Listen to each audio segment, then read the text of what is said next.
जय हिंद। Railway ALP technician, group D, RPF, railway JE या यूं कहें कि रेलवे नॉन टेक पोस्ट 4 साल प्लस होने को चला, लगभग 5 साल भी इसको बोल सकते हैं। अभी तक कोई भी वैकेंसी नहीं आई है और एक तरीके से देखा जाए तो वीडियो वैसे ही मैं कम बना रहा हूँ और किस उद्देश्य से बनाया जाए ये भी एक बड़ा प्रश्न चिन्ह है। अब सवाल ये उठता है कि अभी इलेक्शन हुई 5 स्टेट में, आप देखें कि वर्तमान गवर्नमेंट, सेंट्रल गवर्नमेंट और मजबूती के साथ सामने आई। अब छात्रों को ये संदेह होता है कि चूंकि बीजेपी और मजबूत हुई है और सरकार में है और सारे जितने भी वैकेंसियां हैं वहीं से ऑपरेट होती है, तो क्या नई रेलवे की वैकेंसी आएगी अथवा नहीं आएगी, ये एक बड़ा प्रश्न चिन्ह है। लेकिन सवाल ये उठता है कि रियल में वैकेंसी आएगी अथवा नहीं आएगी। आप देख रहे होंगे कि लगातार कोई ना कोई वीडियो आपके सामने आते रहती है और जिसमें कि वैकेंसी पर चर्चा होती है, लेकिन अगर उसके कमेंट पे गौर करेंगे, यानी कि आपके इंड से अगर देखा जाए, यानी छात्रों के इंड से देखा जाए, तो हमेशा मैक्सिमम छात्र निगेटिव मोड में हैं कि आखिर लगातार हम 1 साल 2 साल से ये चर्चाएं सुन रहे हैं, अब वैकेंसी आ रही है, तब वैकेंसी आ रही है, लेकिन अभी तक वैकेंसी का कोई अता पता नहीं है। तो स्वाभाविक है कि छात्रों का परेशान होना, और टीचर करे भी तो क्या करें, क्योंकि हमेशा हम ये बात ज़रूर बोलते हैं कि बहुत सारी ऐसी बातें होती है कि जो आपके या हमारे हाथों में नहीं होती है। हम प्रयास ही कर सकते हैं, आप प्रयास ही कर सकते हैं, लेकिन जो परिस्थिति जन्य स्थिति जो पैदा होती है उसी के अकॉर्डिंग सारा घटना घटित होता है। तो अगर वास्तविक रूप से देखा जाए, अगर आप वैकेंसी पर गौर करेंगे और अगर पिछली बार जो वैकेंसी आई थी तो उस परिस्थिति पर भी गौर करेंगे, तो 100% 2019 की तुलना अगर 2024 से की जाए तो सिमिलर सिचुएशन है। उस समय भी आपका फरवरी मार्च में वैकेंसी आया था और एग्ज़ाम में जो अभी वर्तमान एक तरीके से रूल सा हो गया है कि 3 महीने 4 महीने के बाद एग्ज़ाम हो सकती है। पिछली बार तो कोरोना के कारण से आपका इतना ज़्यादा विलम्ब हुआ था, तो फिर भी ये विश्वास नहीं होता है छात्रों को कि रियल में वैकेंसी आएगी कि नहीं। तो हम आपको ये आश्वस्त करना चाहते हैं, ये बताना चाहते हैं कि आप पूरी तरीके से डिपेंडेंट ना रहें अगर आपके मन में संदेह है तो। लेकिन दूसरी परिस्थिति को भी अगर आप समझिएगा, तो जब अगर वैकेंसी दे दिया जाए, दे देगी, तो अचानक आप बहुत कुछ नहीं कर सकते हैं, क्योंकि कंपटीशन लेवल इतना बढ़ा हुआ है कि नहीं चाहते हुए भी 3 महीने 4 महीने में बहुत बेहतर नहीं किया जा सकता है। और हमें जैसा अनुमान है, और आप भी इस सिचुएशन को समझ पाएंगे कि हाल के दिनों में देखे होंगे कि कई बार रेलवे में कई तरह की घटनाएं घटी, दुर्घटनाएं हुई और अंततः उसका जो कारण निकाला गया, कहीं ना कहीं रेलवे में एम्प्लॉय की कमी की वजह से इस तरह की घटनाएं घटी। तो वैसे भी आप समझ रहे होंगे कि सबसे ज़्यादा नीड और जो सबसे पहले संभावित वैकेंसी है वो सेफ्टी कैटेगरी का ही है। और ये भी बात आपको लगातार चर्चा परिचर्चाएं राज्यसभा में, इसके बाद लोकसभा में ये चर्चा चलते रहती है कि लगभग 1,52,000, 1,55,000 से लेकर के 2.5 लाख वैकेंसी की बातें कही जाती है। और गवर्नमेंट ये जरूर है कि पिछले 3 साल 4 साल का आंकड़ा को इकट्ठे करके उसी को न्यू वैकेंसी के रूप में दिखाने की कोशिश करती है कि पर ईयर हम लगातार वैकेंसी दे रहे हैं और उसी वैकेंसी को ऐड करके बताया जाता है। लेकिन आप उम्मीद कर सकते हैं और ये होप कर सकते हैं कि सेफ्टी कैटेगरी और ग्रुप डी अभी सबसे ज़्यादा यहीं पर सीट वैकेंट हो रहा है। और 2022, 23, 24 तक बहुत ज़्यादा रिटायरमेंट भी एम्प्लॉय का हो रहा है। और बिना रेलवे के बारे में आपको पता है कि रेलवे भारत सरकार का सबसे बड़ा उपक्रम है और बिना एम्प्लॉय का यहाँ पर काम चलना नहीं है। और बड़ा मुस्तैदी के साथ चूँकि रेलवे में काम करना होता है, और जितने भी अपने स्टूडेंट पहले जॉब में जा चुके हैं उनसे लगातार हमारी बातें होती रहती है। उनका यही कहना होता है कि सर आप कितना भी कोशिश कर लीजिए, ट्विटर कैंपेन कीजिए, कुछ भी कर लीजिए, गवर्नमेंट अपने हिसाब से वैकेंसी देगी, वैकेंसी आना तय है। क्योंकि उनको इलेक्शन में भी लाभ लेना है, तो फरवरी मार्च तक में भी जा सकता है या जनवरी में भी आपका वैकेंसी आ सकता है। लेकिन वैकेंसी अच्छी खासी संख्या में आएगी, क्योंकि हर जोन में, हर स्टेशन पर लगातार हम लोग फील कर रहे हैं कि एम्प्लॉय की कमी के कारण कितनी परेशानियों का सामना करना पड़ रहा है। 12-12 घंटे का ड्यूटी शिफ्ट बहुत एम्प्लॉय का बांटा गया है और इससे ज़्यादा का किया भी नहीं जा सकता है। तो इन सारी परिस्थितियों को देखेंगे तो आप उम्मीद लगा सकते हैं कि वैकेंसियां आपको जनवरी फरवरी तक निश्चित रूप से आएंगी और अच्छी खासी संख्या में आएंगी। अब सवाल ये उठता है कि सिर्फ रेलवे पर ही हम डिपेंडेंट रहें, ऐसा भी मेरे ख्याल से ज़रूरी नहीं है, क्योंकि अभी देखेंगे कि हर स्टेट से कुछ ना कुछ वैकेंसी लगातार आ रही है। और बिहार के संदर्भ में देखा जाए, झारखंड, उत्तर प्रदेश या अन्य स्टेट के भी संदर्भ में देखा जाए तो कई सारी वैकेंसियां आने की संभावना है और कई सारी वैकेंसियां आ भी चुकी है। और सिलेबस में ऐसा नहीं है कि मैथ है, रीजनिंग है, साइंस है, जो कि एएलपी या ग्रुप डी का मुख्य सब्जेक्ट है, ये दूसरे में काम नहीं करेगा। 100% काम करता ही करता है। और कुछ नंबर ऑफ क्वेश्चंस का वेरिएशन जरूर अलग अलग एग्जाम में होता है। तो अगर मान लीजिए कि एएलपी में थोड़ा विलम्ब भी होता है, तो अगर दूसरा भी वैकेंसी अगर हमारे सामने है, चाहे वो बिहार एसएससी हो, एसएससी जीडी हो, तो 100% वहाँ पर भी हमारा पढ़ा हुआ या ये तैयारी किया हुआ काम करेगा। तो अभी आप देखे होंगे कि मेरे साथ में बहुत सारे हमारे सहायक शिक्षक हैं कि जो कि हमेशा आपके लिए खड़े रहते हैं। आपको कोई तरह का परेशानी नहीं हो, आपके बेहतर इम्प्रूवमेंट कैसे हो, बेहतर तैयारी कैसे हो, उसके लिए हमेशा तत्पर रहते हैं। तो अभी तक तो हमारा बिहार टीचर के रिगार्डिंग चल रहा था और जानबूझ करके रेलवे के रिगार्डिंग हम आ भी नहीं रहे थे, क्योंकि जान रहे थे कि रेलवे की वैकेंसी का कुछ अता पता नहीं चल रहा है, कितना समय लगेगा। अगर वीडियो हम बनाएंगे तो बच्चे में निगेटिव ही जाएगा, यही सोच करके उसके रिगार्डिंग कम ही बातें हम कर रहे थे। लेकिन अब एक आशा की किरण बढ़ी है कि जनवरी फरवरी में आपका वैकेंसी में भी कि कभी भी आपका दे सकता है और उसके लिए आपको पहले से प्रिपेयर होना पड़ेगा, प्रिपेयर रहना पड़ेगा। अगर एएलपी टेक्नीशियन या ग्रुप डी की बात करें तो मूल रूप से आप जान रहे हैं कि 5 पेपर इसमें मुख्य है, जिसमें math, reasoning, science, basic science, engineering, drawing और ट्रेड। और इस पर हमारा मंडे से एक ब्रह्मास्त्र करके एक सीरीज आ रहा है, जो कि शाम में 6 बजे से लेकर के 11 बजे रात तक आपका लगातार चलेगा, अलग अलग एक्सपर्ट के द्वारा। और इसका पीडीएफ टेलीग्राम चैनल नवीन कुमार सिंह टेलीग्राम चैनल पर एक दिन पहले आपका दे दिया जाएगा।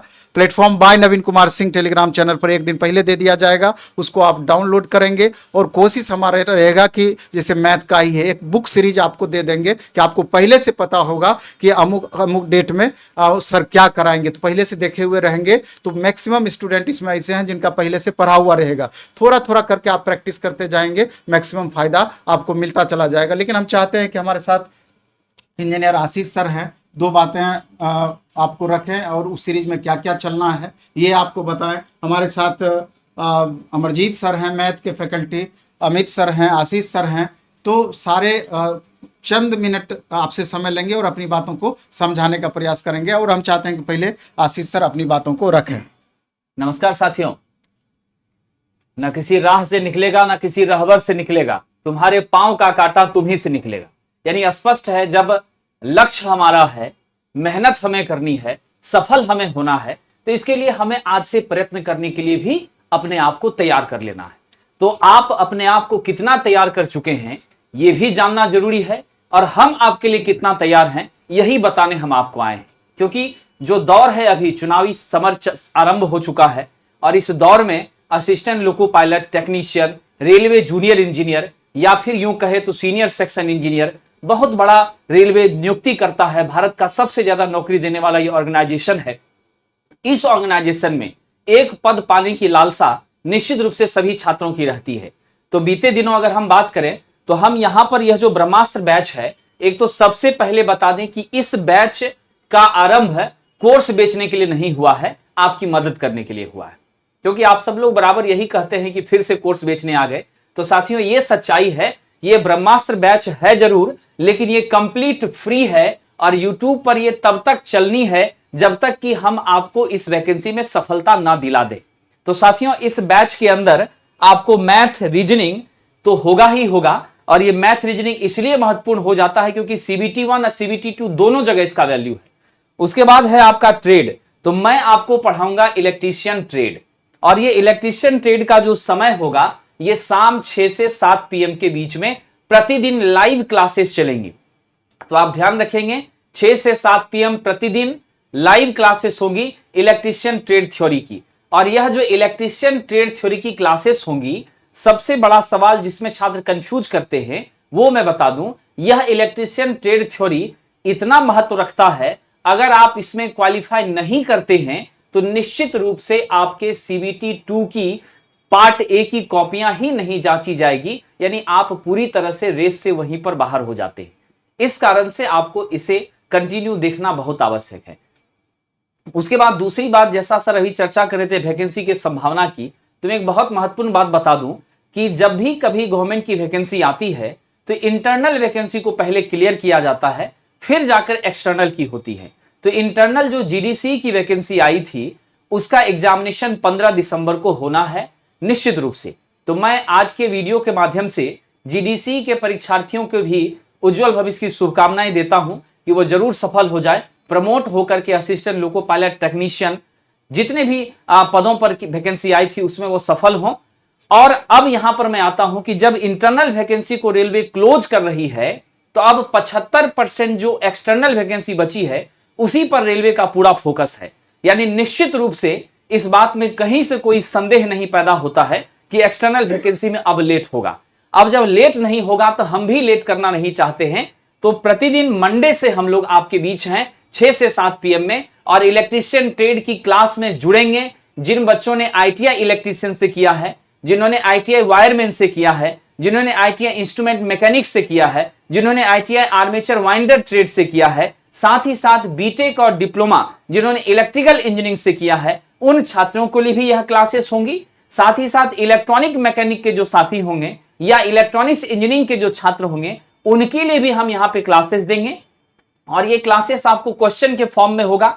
हम प्रतिदिन क्वेश्चन भी दिया करेंगे और उसका डिस्कशन भी डिटेल में कराएंगे। साथ ही साथ हम रेगुलर बैक पैटर्न पर बीच बीच में आपको कभी DC मशीन का, कभी ट्रांसफार्मर का जो टफेस्ट आपका पोर्शन है, आप हमें कमेंट में वो बताएंगे कि सर ये पोर्शन मेरा टफ लग रहा है, इसमें दिक्कत हो रही है, तो उस टफेस्ट पोर्शन को भी हम क्या करेंगे साथियों, आपके बीच चर्चा करेंगे, उसके महत्वपूर्ण तथ्यों पर भी बताएंगे। तो इस तरीके से हम लोगों को आगे बढ़ना है। अब हमारे बीच अमित सर आएंगे और वो बताएंगे रीजनिंग में अमित सर आपकी कैसे मदद करने वाले हैं और रीजनिंग कितना महत्व आपके सिलेक्शन के लिए रख रहा है। अमित सर। मेरे प्यारे बच्चों, सबसे पहले आप देख रहे होंगे 15 से जो सिलेबस बदला है रेलवे ने, आपने देखा होगा कि कठिनाई का लेवल रीजनिंग में खास करके बढ़ता जा रहा है। पहले पजल नहीं पूछे जाते थे, अब अच्छे से पूछे जाते हैं। सिटिंग नहीं पूछे जाते थे, अब बहुत बेहतर सिटिंग पूछा जाता है। इधर लॉजिकल भी काफ़ी डिमांड में आया है और ख़ास करके एनालिटिकल रीजनिंग का जो हिस्सा है वो काफ़ी अपना सर उठा रहा है। तो बात मैं जब रीजनिंग की करूं तो बड़ा सिंपल सा फंडा है। 7 से 8 हम लोग मिलेंगे रीजनिंग में, 1 घंटे का समय होगा, 15 से 20 क्वेश्चन हम लोग पर डे देखेंगे और क्वेश्चंस को कुछ इस तरह से देखेंगे कि वो 15 से 20 क्वेश्चन उसी के उसी दिन आपके पूरे कंप्लीट होते जाए। यानी इस सीरीज में मैंने कुल 2500 से 3000 क्वेश्चन सेलेक्ट किया है, जिसको मैं पूरे यूट्यूब पे करवा दूंगा आपको। इतना क्वेश्चन कर लेने के बाद आपके पास जो कलेक्शन जमा होगा उससे आप किसी भी एग्जाम को दो, चाहे वो रेलवे की एग्जाम हो या फिर SSC की कोई एग्जाम हो, फर्क नहीं पड़ेगा, आप रीजनिंग में बहुत अच्छे हो जाओगे। तो बस सब लोग जुड़िए, इत्मीनान से रहिए। हम लोग आपके लिए जितना मेहनत कर सकते हैं उतना मेहनत करेंगे। आप अपना मेहनत जारी रखिए और जब हमारी मेहनत और आपकी मेहनत मिलेगी तो हम लोग बहुत ही अच्छे से रिजल्ट को कन्वर्ट कर लेंगे। अब हमारे सामने आशीष सर आएंगे मैकेनिकल फील्ड से और वो रूबरू होंगे आपसे। बिल्कुल सर, चूंकि बहुत लगातार हमको लगता है कि 4-5 साल से बच्चे तैयारी कर रहे हैं और उसमें जहां तक साइंस का सवाल है उसमें हमको लगता है कि ग्रुप डी हुआ, फिर NTPC का एग्जाम हुआ, तो बच्चे काफी तैयारी के मोड में ही हैं। लेकिन हमको लगता है कि अगर उस बीच में अगर हम लोग अगर सो गए या फिर तैयारी करना अगर छोड़ दिए या प्रैक्टिस करना छोड़ दिए तो शायद हमको लगता है कि जो हमारा मिशन है ALP का, वो हमको लगता है कि कहीं ना कहीं हम पीछे हो जाएंगे। तो हम उन बच्चों को कहना चाहते हैं जो लगातार तैयारी में है, आप सभी लोग को बस और बस यही करना है कि हम लोग के साथ जुड़ करके अपने तैयारी को वो मुकाम देना है कि जिससे आप एक सीट आपको पूरा पक्का करना है। और इसके बाद मैं आपसे बता देना चाहता हूं कि साइंस का तो हम प्रैक्टिस आपको YouTube के माध्यम से कराएंगे और साथ ही साथ इस मिशन एएलपी में आपका जो मैकेनिकल ग्रुप का जो ट्रेड होगा, सारे ट्रेड में उन भाइयों को भी हम कराएंगे जो भाई लगातार तैयारी कर रहे हैं और जिनको उम्मीद है कि इस बार हमको मिशन एएलपी यानी एएलपी हमें करना है, एक सीट हमें पक्का करना है। उनके लिए भी हम यूट्यूब के माध्यम से पूरा आपका जो मैकेनिकल ग्रुप का ट्रेड है, सारे ट्रेड को हम वहां पे क्वेश्चंस के मोड से, क्वेश्चंस के माध्यम से हम आपको यह दिखाना चाहेंगे कि आप कर सकते हैं, आप में वो क्षमता है। क्योंकि बच्चे को डर लगता है कि हमसे होगा कि नहीं होगा। सबसे पहले तो यही डर खत्म करना है और क्वेश्चंस को जब आप देखिएगा तो लगेगा कि नहीं, अगर तरीका अगर हमें आ गया पढ़ने का तो क्वेश्चंस बहुत आसान है, क्वेश्चंस कहीं से नहीं छूटेगा। तो आप देख लीजिए आपके सामने मिशन एएलपी टेक्नीशियन के लिए हमारा ये डेली होगा लाइव 6 से लेकर के 11 बजे रात तक में आपका ये क्लासेस चलना है। इसमें आपका मैथ भी होगा, रीजनिंग भी होगा, साइंस भी होगा, ट्रेड भी होगा और अगर एक्स्ट्रा समय अगर मिलता है तो उसमें हम और भी आप लोगों के लिए बेहतर करेंगे और ये पूरा का पूरा यूट्यूब पे आपको ये क्लास मिलना है। बाद बाकी हमारे अमरजीत सर आएंगे अभी और भी वो भी 2 बात रखेंगे। आइए सर। सभी को नमस्कार। अपना योगदान मैथमेटिक्स है, आप सभी जानते हैं और लगातार कई सालों से आप लोग तैयारी कर रहे हैं। सर ने सब कुछ क्लियर भी किया कि ये जो अभी बैच आप लोग के लिए लाया जा रहा है ब्रह्मास्त्र बैच, ये बैच एएलपी यानी रेलवे के जितने भी एग्जामिनेशन हैं उसके लिए तो ब्रह्मास्त्र होगा ही, साथ ही साथ जो स्टेट एग्जामिनेशन है जैसे बिहार एसएससी है, एसएससी जीडी जो सेंट्रल का एग्ज़ाम है, उसमें भी ये ब्रह्मास्त्र की भूमिका अदा करेगा। तो मैं आपकी सेवा इस बैच में किस रूप में करूँगा? सबसे पहले इसमें मैं टॉपिक वाइज 9 बजे से हमारा टाइम रहेगा, टॉपिक वाइज लेके आऊँगा। हर टॉपिक से 60 क्वेश्चन जो 0 लेवल, मॉडरेट और हाई लेवल तीनों ही टाइप के क्वेश्चन होंगे और ये क्वेश्चन प्रैक्टिस का बैच होगा। शब्दों पर ध्यान रखेंगे क्योंकि बाद में आप लोग नेगेटिव कमेंट करने लगते हैं कि बोला कुछ और कर कुछ और रहा है। तो ये प्रैक्टिस का बैच है, आपको मैं प्रैक्टिस करवाऊंगा, ठीक है। तो आप में से जो बहुत दिनों से तैयारी कर रहे हैं, जिनका कंसेप्ट क्लियर है, तो उनके लिए तो ये ब्रह्मास्त्र है ही, लेकिन जो अभी अभी तैयारी करना स्टार्ट किए हैं, जिनका इस बार ITI क्लियर हुआ होगा, अब वो तैयार हो रहे होंगे कि अब मैं कैसे अपनी तैयारी करूं, तो आपके लिए भी एक सूचना है। प्लेटफॉर्म बाय नवीन कुमार सिंह, आप जानते हैं कि 3 ब्रांच, एक सैदपुर मोड़ जो नया टोला पटना, एक मुसल्लापुर हाट और एक बाजार समिति 1 नंबर गेट पर, ये 3 सेंटर आप लोग देख पा रहे हैं। तो इस 3 सेंटर पर आप लोगों के लिए जो अभी अभी तैयारी स्टार्ट किए हैं उनके लिए जो बेसिक बैच भी स्टार्ट हुआ है, जो आज से, और एक 16 से जो भिगना पारी में स्टार्ट होना है। मैं ये नहीं कह रहा हूं कि आपको आना है, अनिवार्यता नहीं कह रहा हूं, मैं ये कह रहा हूं कि आप में से जो अभी अभी स्टार्ट किए हैं या जो पहले भी स्टार्ट किए थे लेकिन उनका प्रैक्टिस अच्छा नहीं है, उनको प्रैक्टिस की जरूरत है, तो आप लोग इस 5 महीने की कोर्स जो लाया गया है उसमें आ करके आप अपना प्रैक्टिस कर लेंगे, कंसेप्ट क्लियर कर लेंगे। और ये ब्रह्मास्त्र बैच मैंने कहा कि अभी टॉपिक वाइज चलेगा, 9 बजे से हमारा शिफ्ट स्टार्ट होगा। मैं प्रयास करूंगा, और ये जो भी ब्रह्मास्त्र बैच देख रहे हैं इसका कोई कॉस्ट नहीं लगना है, ये बिल्कुल फ्री है। तो 9 बजे से मेरा स्टार्ट होगा और मैं प्रयास करूंगा कि किसी एक टॉपिक को 2 दिन में कंप्लीट कर दूं, छोटा टॉपिक 1 ही दिन में हो जाएगा। तो सप्ताह के 5 दिन नंबर सिस्टम और अर्थमेटिक चलेगा, लेकिन सैटरडे संडे में किसी एक दिन या हो सकता है दोनों दिन एडवांस का चलेगा, जो मैराथन के रूप में 5-6 क्लास चलेगा। तो वो जो एडवांस की क्लास वीक में 1 या 2 दिन होगा वो स्पेशल एएलपी, बीपीएससी टीचर और सेंट्रल एसएससी के लेवल को देखते हुए होगा। धन्यवाद।